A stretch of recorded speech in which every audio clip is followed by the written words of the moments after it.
Hello there, Seraphim17 once again. This is my Dead Space. No damage, impossible challenge run, and we are on Chapter 3 course correction. I apologise, ladies and gentlemen, that I've not been able to upload this as quickly as I would have liked. It's had a really good reception, so thank you for that. I hope you're looking forward to more of it. I'm looking forward to sharing more of it, but I'm a little bit under the weather and I'm just recovering. So I've been ill. And this is the first moment where my voice has felt good enough to even do these commentaries. So here we are, course correction. There are several restrictions on this run. You can find them all in the description. It is no upgrades, it's no shop, it's no stasis, it's all kinds of ridiculous things happening. And a big shout out to the people that have been engaging with the project. Huge thanks to the guy that noticed that I mag-dumped a window in the previous video and didn't realise because I was so immersed. Which is kind of funny that I did that because I thought that guy was just really tanky. And a huge shout out to the people that enjoyed the fight with the two enhanced necromorphs. You will be sad to hear that the future encounters with the infectors, I'm going to deal with them slightly differently, but I thought that one was quite excited. And it led to a lot of people telling me that I can kill bodies before infectors turn up to stop them turning people into necromorphs, which is really, really funny to me. Because I have a walkthrough for Dead Space 2 that's over 10 years old now. And I am talking about that very strategy. But people seem to think that because I didn't do it in that video that perhaps I don't know. When in reality, was it not an exciting video? I think it was. I think it made it better. But you know what's not exciting? These guys. These little annoying... I don't even know what they are. They're like anthropomorphized yogurts, aren't they? Just terrible... cretinous creatures that jump on you and drain your HP really quickly. Luckily, Isaac can pick up a variety of things and throw them at them and get rid of them, and for the most in this run, I'm going to be running around those creatures because there's just no need for them. Another thing people have been talking about is stomping on the bodies. The bodies do drop the thing that they're going to drop when you kill them. That is the Dead Space 1 way. I stomp because I like to stomp. And I also like to respond to people in comments by saying that they drop items just so I can tilt those people that say that I was introduced in the second game. Because you get a lot of people real mad about that.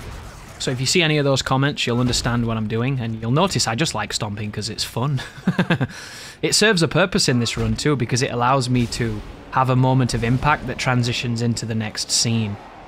And I started off syncing up and match cutting between stomps, and then I just started using them as like an impact point, and you'll have to tell me which ones you liked and which ones you didn't like, and hopefully there's some in there that are interesting. This is a really cool fight, this one.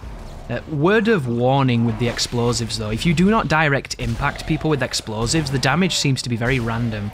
Sometimes you'll insta-jib them and kill them quickly, other times they won't die at all, so always try to use those explosives as well as you can. The reason this encounter is so... I mean, it didn't look too bad just then, but trust me, you didn't see the attempts before this where if those Necros decide to run, they get really aggressive and there's nowhere to move because you're on that platform, so you've got to handle it as best as you can. And I did make it look a lot easier than it is then, but it's a fun fight because it's a different demand on the player. And I really like these moments where you go on these monorail systems and you go into these kind of boxed encounters and lots of things spawning in front of you. This one here is a female slasher, she can spit.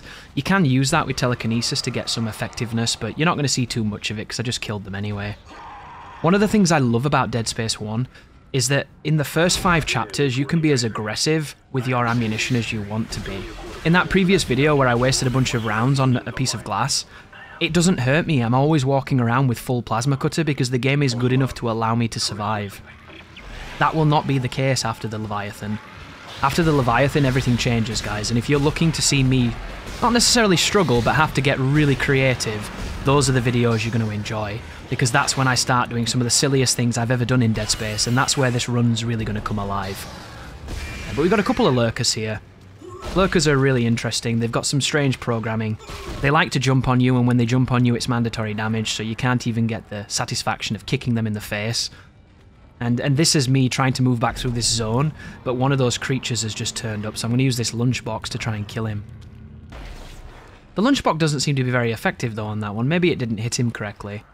Items are good at this too. If you have any money lying around, or any med packs or anything, if you throw a med pack at them, that will kill them.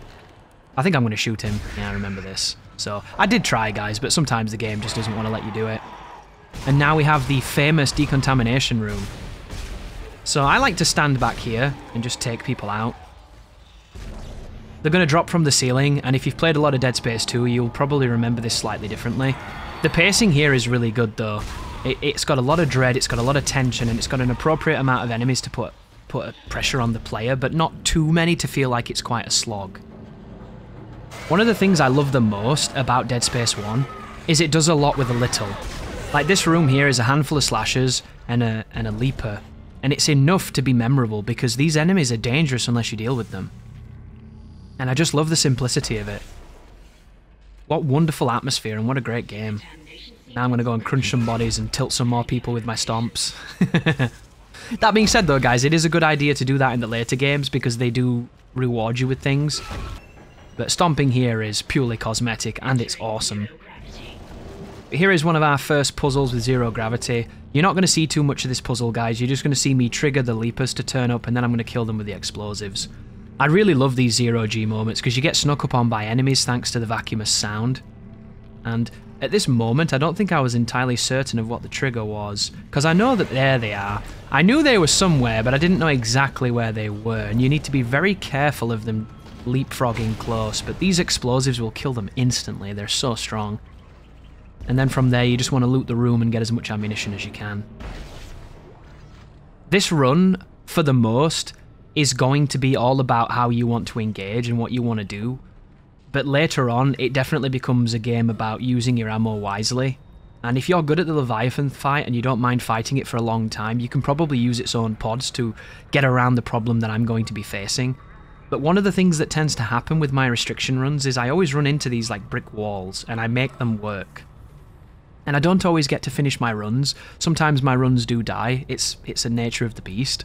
But I'm asking a question here, guys, and I'd like to know your feedback.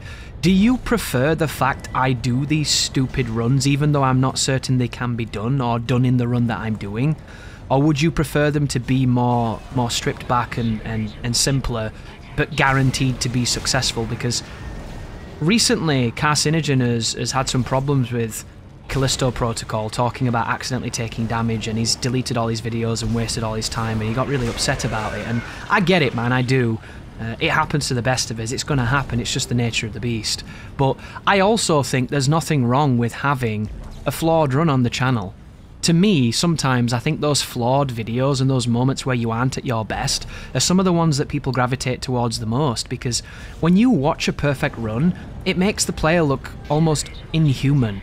It makes it seem like there's nothing that you could imitate because it's so above your pay grade and your ability level. And I think a lot of the times, if you make gameplay that's too good, you can do a lot of damage as well as how impressive it is to the people that enjoy it. And I never anticipated that making videos on YouTube until I made them and I noticed certain things. People like to see mistakes. And that might not be you. You might be thinking like, oh, I don't like mistakes. It's sloppy, it's messy, it's not professional.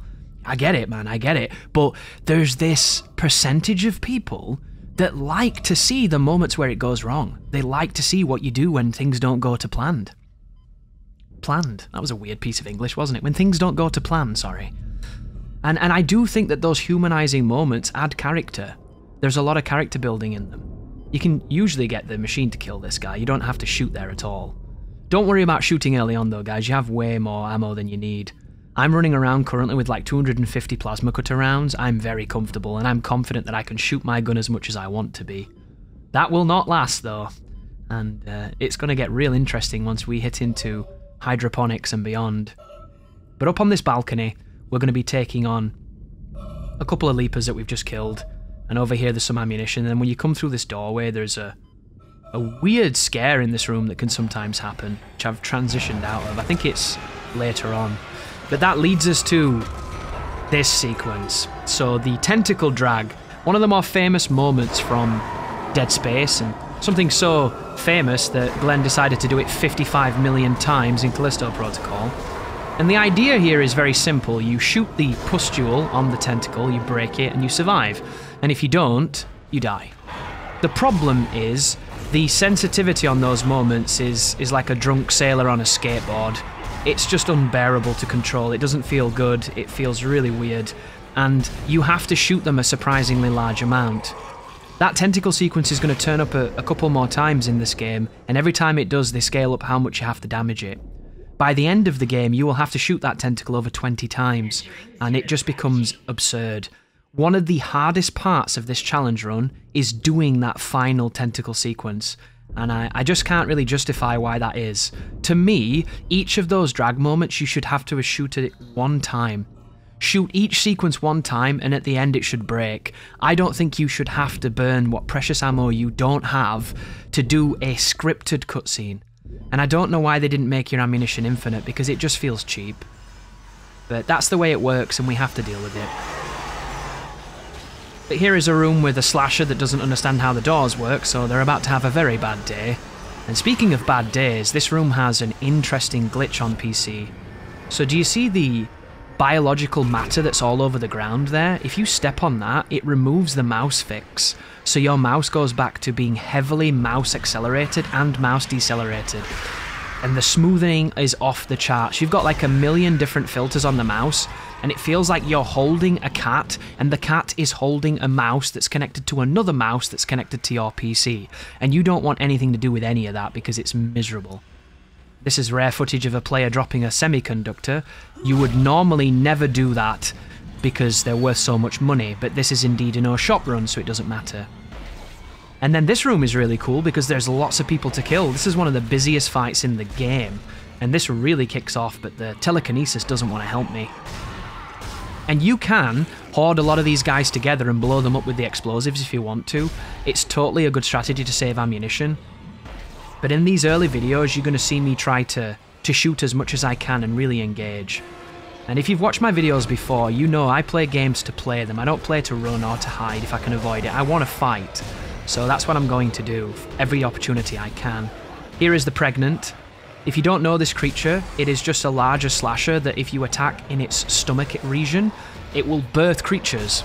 Sometimes it births those little polyps that jump on you. Sometimes it can even birth lurkers. 2 lurkers later on can turn up out of that monster. And sometimes the detection on that creature is not great either. So you'll shoot it, you'll be nowhere near hitting its body, and it'll do it anyway. It's not the end of the world though, because the game checkpoints surprisingly well. And then now we have the second sequence here. This is the second fight in the room.